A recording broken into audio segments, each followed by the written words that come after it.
Hello, good morning, good afternoon, good evening, wherever you are, and welcome back to my channel in any way, shape, or storm. I almost forgot my own name for a second there. I'm Storm. How's your day going? Mine is okay. I'm just, dredging along at work. And I was thinking about Velma. Now, I know, there's a lot of negative discourse around the show, and it's all warranted because the show is terrible. And I know, again, go ahead and send the angry mob at me. But yes, I buckled to my curiosity and I've been watching the episodes on HBO Max, and I'm just wondering, will it get better? I don't think so. In fact, somehow it's reached rock bottom and got a jackhammer, and it's like, brrr, and it's going lower and lower. It's terrible. So I'm thinking to myself, I see a bunch of criticism of the show. Again, warranted criticism. But I don't really see anybody, well, at least I don't see anybody trying to come up with something to fix it. Or how could it have worked? So I'm not a script writer. I'm more of a hobbyist writer. So I kind of brainstormed how I think the first episode could have worked, maybe. It might be a little cliche, but let me know what you think. Alright, so we're going to be trying to retool episode 1 of Velma. So, first things first. If you haven't seen the episode, go watch it and then come back and we can talk. Second, I say the biggest thing we need to do is completely trash everybody's personalities. Velma's personality, in the bin. Norville, and you know what, just take that character in the bin. Daphne, we can retool her a little bit. Freddy, he also goes in the bin completely, right? So, we're going to rework their personalities. I wrote some notes to try to keep myself on track. Alright, so first off, we have Velma. Obviously, dorky, awkward. She's smart, but she's well-meaning.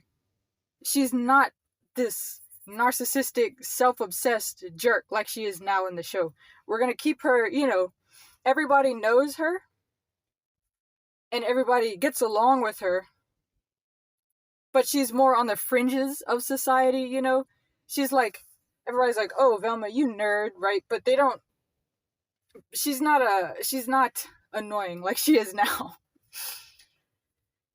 And so she's like, she doesn't really fit into any particular clique. She's not a popular kid. I mean, she doesn't really hang out with the other nerds or whatever. She's just cool with everybody. Everybody's cool with her. It's chill. She can be a little pensive and sullen because her mom is missing. We can keep that aspect from the show. I'm gonna bring it in later. But she is friends with Shaggy.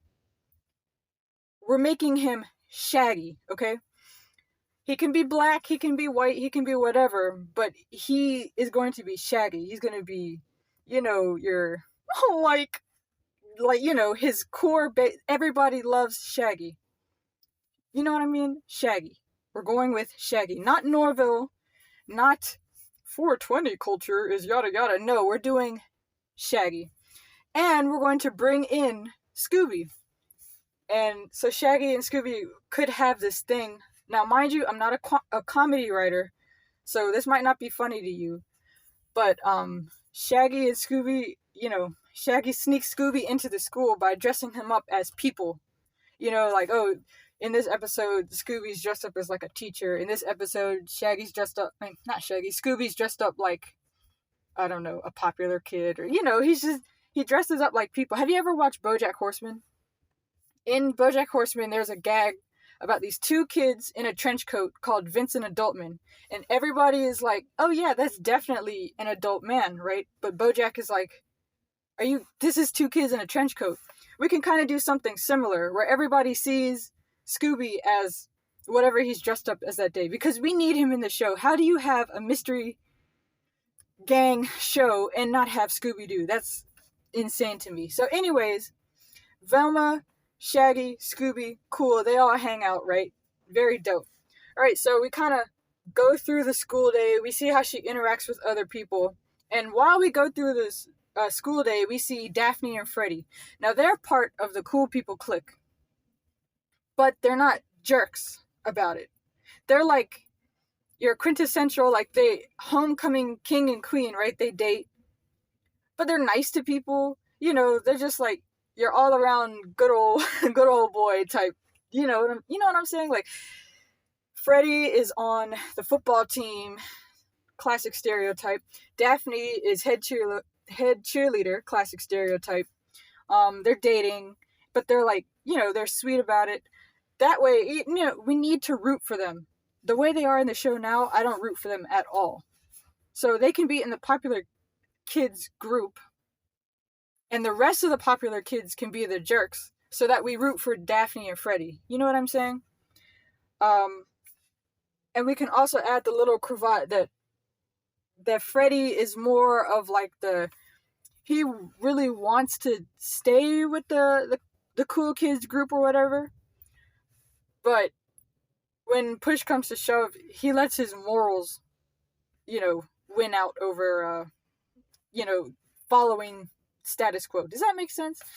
And Daphne, for her point, we can keep the fact that Daphne and Velma were close friends when they were younger, but ever since Velma's mom disappeared, and Velma kind of went through a sullen period. They kind of broke apart, and Daphne joined up with Freddie and the rest of the cool kids. So they kind of have a little bit of not a riff where they call each other, where Velma just walks up and beats Daphne with a cane, like in the first episode. They're kind of like, oh, hey, but they don't really hang out like they used to.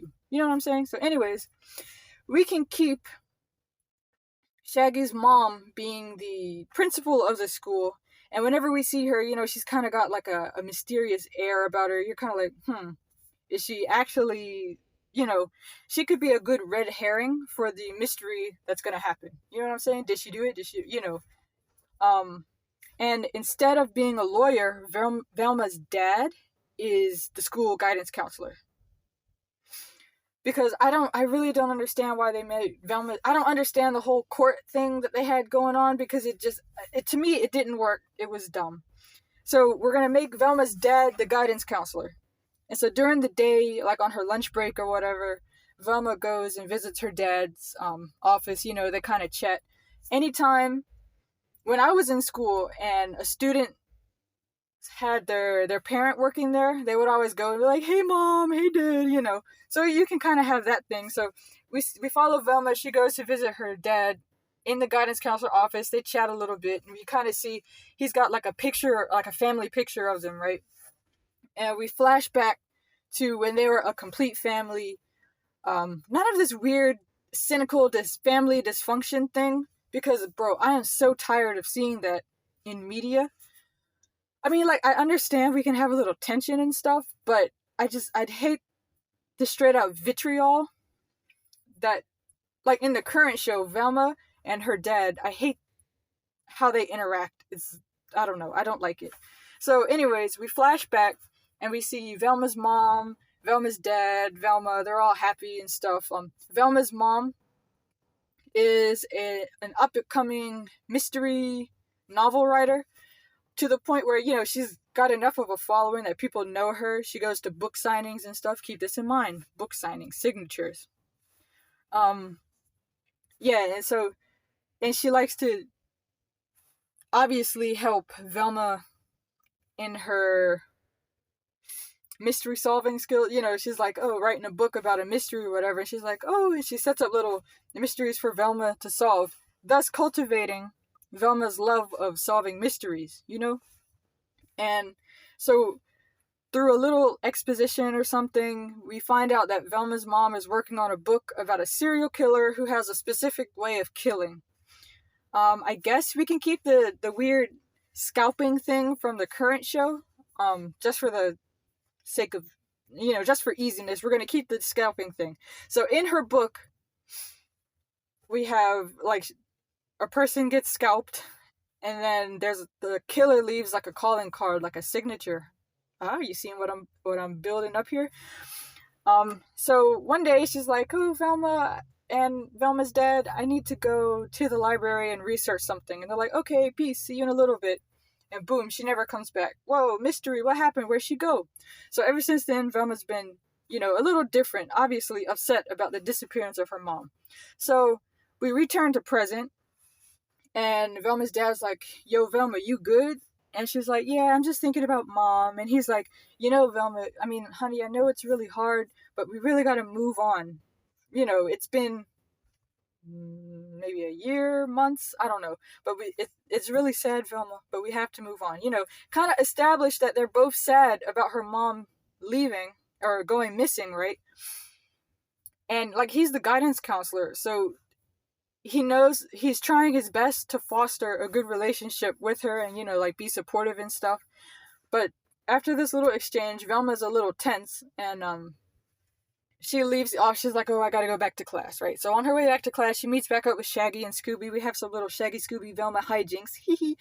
And we see Daphne and Freddy going by, and Daphne's like, "Man, I wish I could join them." But they're with the cool kids. So she's gotta keep up the appearance. And I imagine it to kind of be like, you ever read the book The Outsiders by S.E.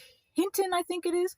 Like the Soch kids, they were all like, the popular, the opposite of a greaser, right? That's how the group is. And Freddy's like, "Come on, Daphne, we gotta go get ready for the pep rally and stuff." And Daphne's like, "Yeah, okay." So they go. And I don't know, maybe we could have some more filler scenes. Mind you, I am not a script writer, so this is just the framework for what could work. You understand that. All right, continue, Storm. Continue. Okay, I will. So Shaggy's mom calls like a school pep rally. It's Spirit Week. Woohoo, Spirit Week. Freddie comes out with the football team, everybody's yay, and then Daphne comes out with the cheerleaders, woohoo! So, everybody's in the gym. Velma's kind of like there in the stands with Shaggy and Scooby and stuff, and I'm so sorry about the train near my job. Of course it would roll through right now. Anyways, so she's like, she being Shaggy's mom, the principal, is like, "All right, now let's welcome our school mascot." And so we have like a thing wheeled out, right? And it's like, those paper, that thin paper that football players run through. So it's something like that. And so when the thing rolls out and it stops, a mascot's supposed to jump out, but when it stops, the momentum causes what's inside to fall out. And what falls out but a dead body that's been scalped. Uh-oh, that's crazy. And everybody's like, "Oh my gosh, that's crazy. What is that? What is that?" And they're, start freaking out. And so the school resource officer and Velma's dad rush over to check the body.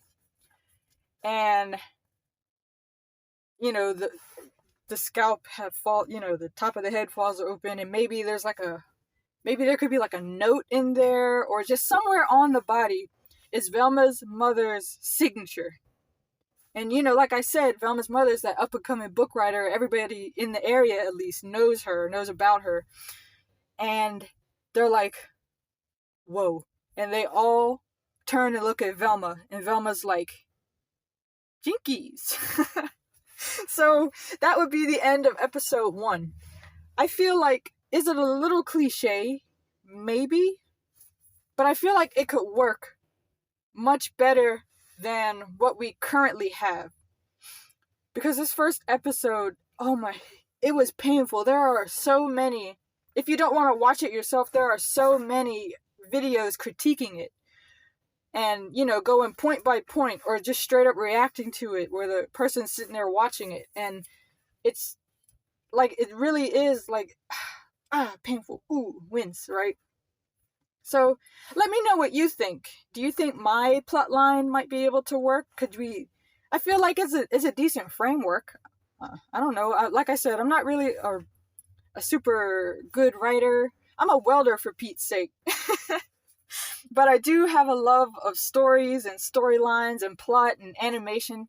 And I want there to be good animation. I want stuff to work. So yeah, like I said, let me know if you think it could work. I've kind of been brainstorming how episode 2 could go. So if you enjoy this video, please let me know in the comments below, and let me know if you want me to continue brainstorming my episode 2 and present it to you to see if you think it will work. Does that make sense? It does make sense. Psh, I'm second guessing myself for no reason. Well, I need to go back into work. I hope you have a loverly day, and I will catch you on the flip side.